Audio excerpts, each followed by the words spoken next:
Coming up on Boyertown Live, a young woman, her battle with pain, and what others are doing to help. A fundraiser is held for little Allie Hines to help pay for her expensive surgeries. Information about the BBBs coming out of hibernation and what to look forward to. All that right now on Boyertown Live.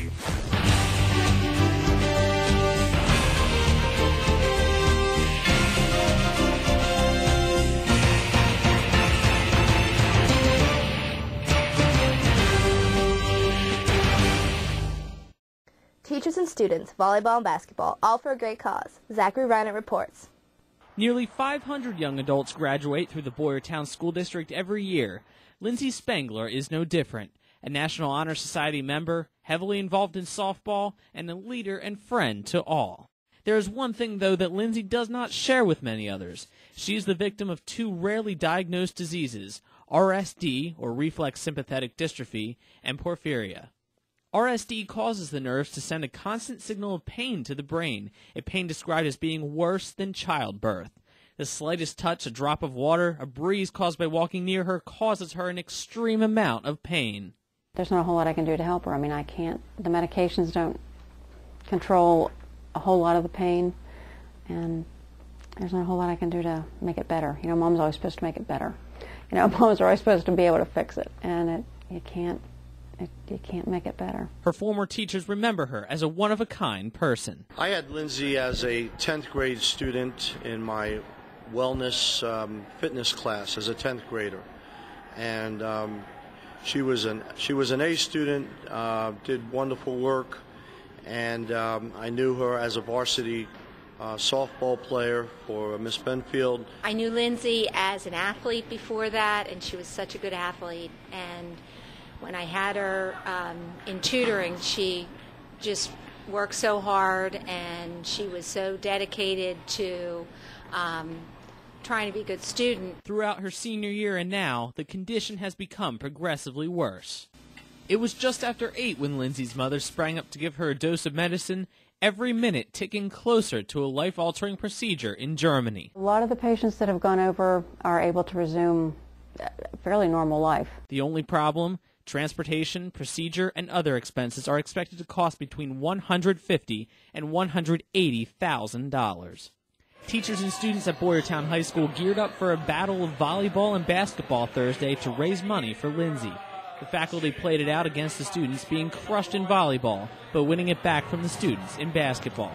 Friday evening, student teams gathered at the high school for even more fundraising volleyball. Both gyms were filled with teams. Some were themed, while others were just there for the fun. Some of the plays may have been a bit ridiculous, but what is not ridiculous was the huge amount of money raised to bring Lindsay closer to her operation. Lindsay and her family need your help. You can learn more about her and her condition on her website at newhopeforlindsay.com. Donations can be made out to RSD and sent to National Penn Bank, 2900 North Charlotte Street, Gilbertsville, PA, 19525. Even though the games had winners and losers, everyone participating was there to help win the battle for Lindsay. Zachary Reiner, Boyertown Live. The fire that caused the explosions and a long battle in the snowy weather was determined to be accidental. Berg's Product Cement Mixing and Construction Company are feeling the pain after the damage that destroyed a main building was estimated to be around $1 million. The building was leveled by the blaze, and several cement trucks and other equipment were destroyed as well. The fire was reported on February 13th when a next-door family smelled the smoke and called the authorities. My 8-year-old brother smelled smoke, and me and my dad went downstairs looking to see if the house was on fire, and opened the basement door, smoke came in, so then immediately I called 911. 2 firefighters were reported with minor injuries. Many in the area have already become acquainted with little Allie Hines, 3 years old, who was born with gastroschisis, a condition in which her intestines were located outside of her abdomen. In her small time alive, she has spent the majority of her time in hospitals, getting surgeries, waiting for organ transplants, and spending lots of time recovering. Saturday, February 24th, a beef and beer event was held to raise money for Allie's many expensive hospital stays and surgeries.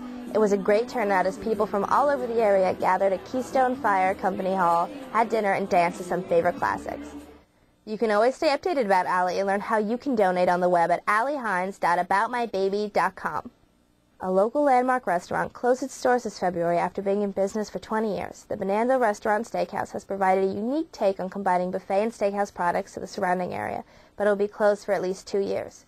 The The contract with Metro Media Restaurant Group ran out on February 18th, and the owner did not wish to renew it because of the high costs associated with the company's new policies. Because the contract is not being renewed, legally the location must remain dormant for 2 years before being converted into another establishment. On the WZAR website, the poll question was presented: will you miss Boyertown's Bonanza Steakhouse restaurant? Interesting results. You can always participate in these polls on the WZAR website. The creators of the Martin and Malcolm play that promoted the No Place for Hate policy throughout the Boyertown School District came back to the same junior high with another feature called Freedom Riders. The Walnut Street Theater presented the show Boyertown Junior High West. The play took the viewers back into the past when discrimination was in full effect. The show explained the travel through time and how tolerance and understanding can offer strength in eliminating discrimination. Miracles in Motion Dance Studio in Reading Avenue in Boyertown had a very special visitor throughout February. Latasha, a professional dancer and performer, taught some classes and was able to give the students a slightly different feel about what the industry is like. I think that when I was growing up as a dancer, I never had professional dancers come into my studio and really work with us and stuff, and I think that it really helps to get a professional perspective and just to be somebody that's actually in the industry and that can push them a little harder and show them what it takes to really make it. Don Haas-Rude, the owner of Miracles in Motion, also directed and choreographed the Boyertown Opera House Fire play. And now for some updates from Building a Better Boyertown.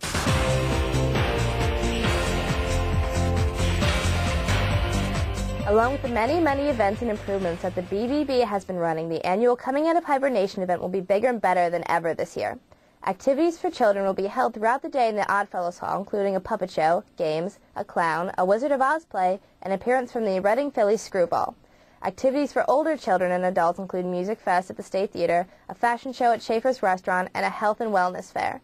This event will be held on March 24th from 11 a.m. to 4 p.m. Get the communities together, get the stores together, get people working together, get people out enjoying themselves, and really enjoying the downtown in Boyertown. This is just a fraction of the amount of attractions and activities throughout the day. You can learn the details and so much more by going to WZARTV.com and clicking on BVB announcements. That's all for Boyertown Live. You can always keep updated with your local news and events on the WZAR website at www.WZARTV.com. Thanks for watching. I'm Krista Strauss.